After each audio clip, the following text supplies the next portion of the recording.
Behold, the masters of Mesopotamia. From humble origins to the First World Empire, these 10 Assyrian Titans forged history through iron, blood, and the world's first great library. 1. Shamshi-adad I.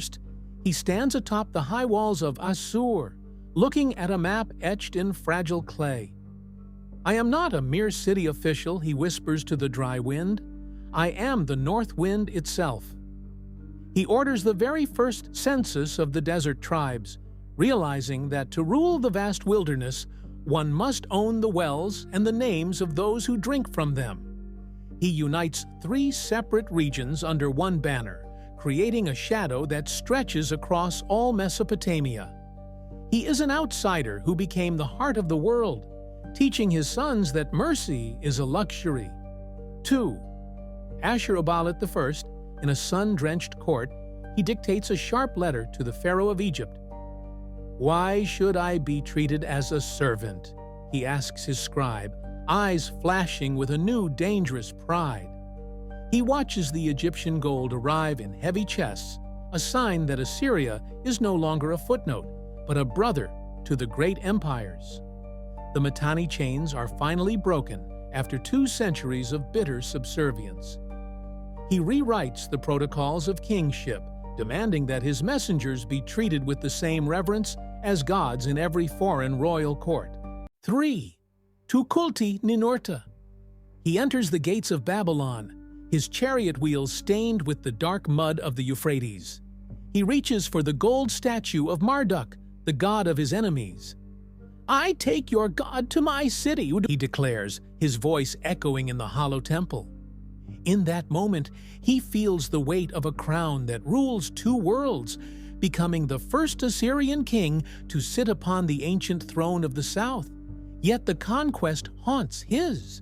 He builds a new capital to escape the ghosts of the old one, unaware that his own son watches from the shadows, plotting a betrayal that will end his divine, bloody reign. 4. Tiglath-Pileser. The Mediterranean air is salty, a scent entirely unknown to his ancestors. He dips his iron spear into the Great Sea to signal his arrival at the edge of the world.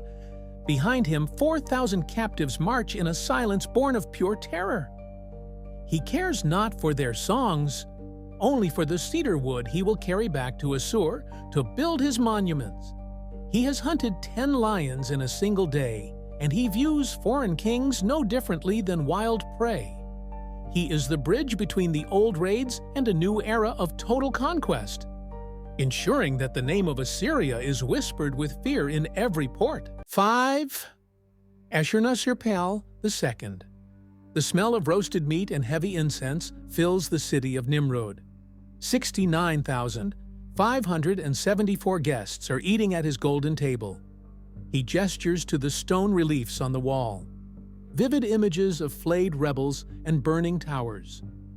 "Let them eat well," he smiles to his generals, so they remember the cost of hunger and the price of betrayal. He has moved the capital, diverted the rivers, and built a palace of ivory and cedar. Every stone in this city was paid for in blood, and every guest knows that the hands serving them the wine have also strangled empires. 6. Tiglath-Pileser III. He sits with his inner circle of generals, reviewing the logistics of iron. No more seasonal farmers. He wants professional killers who breathe only for the throne. "The army is the state," he says, stamping a tablet with his heavy signet. He watches the first massive deportation. Thousands of people moving to new lands, their old identities erased to serve the one true king. He has stripped the nobles of their power and replaced them with governors who owe him their lives. He does not just lead an army.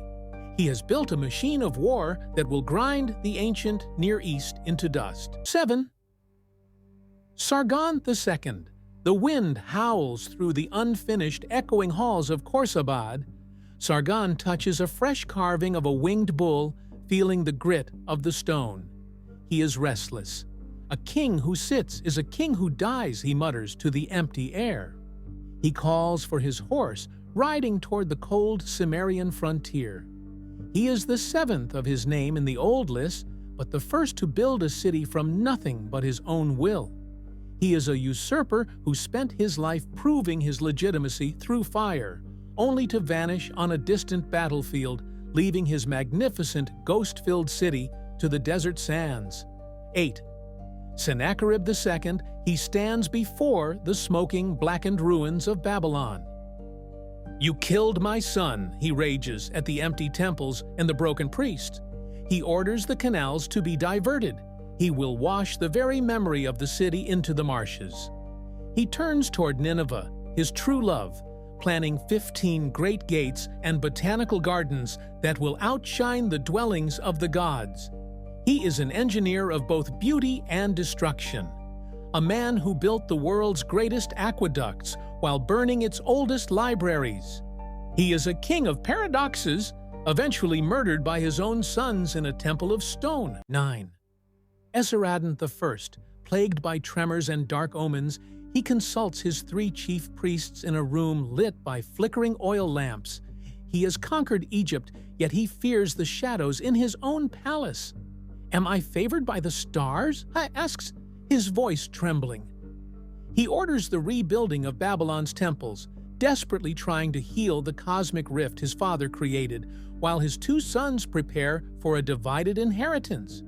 He is a man caught between the glory of an empire that spans from the Nile to the Tigris, and a body that is failing him, seeking peace with gods who only demand more sacrifice. 10. Ashur-banipal II. He holds a clay tablet in one hand and a hunting bow in the other. He has just finished a lion hunt, but his sharp mind is already back in the archives. "A king who cannot read is a blind man," he tells his silent court. He sends collectors to every corner of the world. He will own all the knowledge of the 4 corners of the earth. He is the most literate and most brutal of all rulers, a man who can debate philosophy while pinning a captive king to a kennel. His library is his true legacy, preserving the soul of a civilization even as its walls begin to crumble around him. Like, comment, and subscribe if you want to see more of these videos.